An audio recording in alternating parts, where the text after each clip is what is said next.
Naša najljubša vrtnina je korenček in letos si v svoj domač zelenjavni vrt posejemo dva nova korenčka.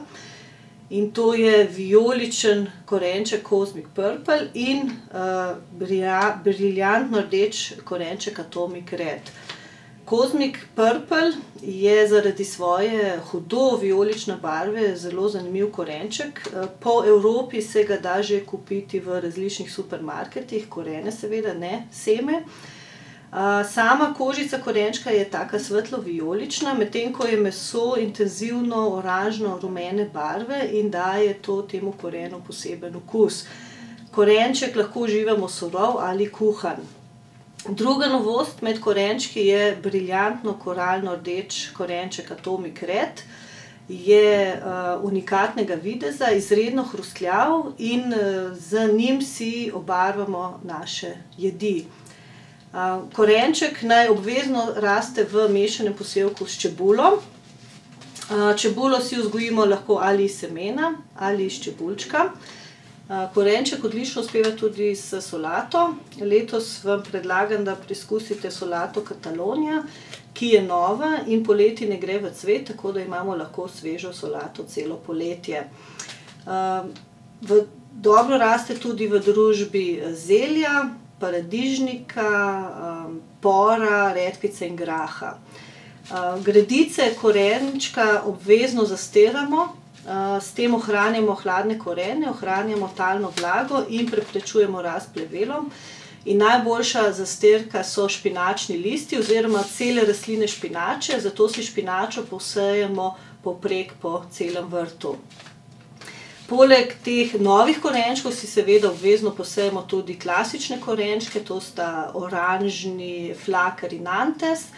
Potem izredno zanimiv korenček je korenček koroda, ki ga mi še ne poznamo tako dobro, je posebnega okusa in malo bolj sladek kot ostali korenčki. In na vrtu in seveda v naših jedeh ne sme manjkati tudi rumeno korenje. Poleg korenčka imamo v našem zelenjavnem vrtu radi tudi začimbnice oziroma zelišča. Letos so najbolj moderna 3 zelišča. To je črna kumina, kumin ali rimska kumina in eksotična mediteranska kapra. O črni kumini se veliko govori in piše, vsi poznamo že olje iz črne kumine, vendar je to rastlina, ki si jo lahko posejemo v naš zelenjavni vrt med vrtnine. Jaz bi celo rekla, da je cvetlica, ker ima izredno lepe modre cvetove.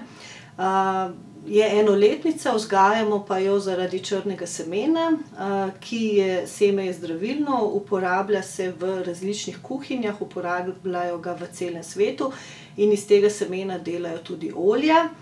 Arabci črno kumino imenujejo seme blagoslova, saj naj bi nas ščitila pred vsemi boleznimi, razen pred smrtjo. Drugo moderno zelišče je kumin ali rimska kumina, to je v bistvu sorodnica od naše kumine, ki jo poznamo, enostavno za vzgojo, tudi njo posejamo med zelenjavo. Proti jeseni se iz rozasti ali iz belih cvetov razvije rjavkasto seme. To seme je najbolje, da ga prepražimo na suhi ponvi, zato ker tako najbolj potegnemo v njegovo to eterično esenco. Okus tega zelišča je rahlo grenko in pekoče. Uporabljajo ga tudi v vseh kuhinjah sveta, predvsem v arabski kuhinji, v ajurvedski kuhinji. Če pa nekaj tega semena prežvečimo, nam tudi prežene zadah, tudi če smo jedli jedi s česnom. In tretje zelišče, ki ne sme manjkati letos na nobenem balkonu ali terasi, je eksotična kapra. To je rastlina, mediteranske rastline, ki jo srečujemo, kadar počitnikujemo na Mediteranu. In ne vem, zakaj bi občudovali samo tam, če jo lahko imamo tudi na svoji terasi. Posadimo si jo v en velik lonec, ta lonec postavimo na najbolj vroči del terase. Kapra je tak enoletni grmiček, ki raste tudi navzdol. Celo poletje lepo cveti z lepimi cvetovi. Užitni pa so zaprti cvetni popki, vloženi v kis. in tudi sam plod s pecljem tudi vložen v kis. Se pravi, kapra je lepa in tudi zelo užitna.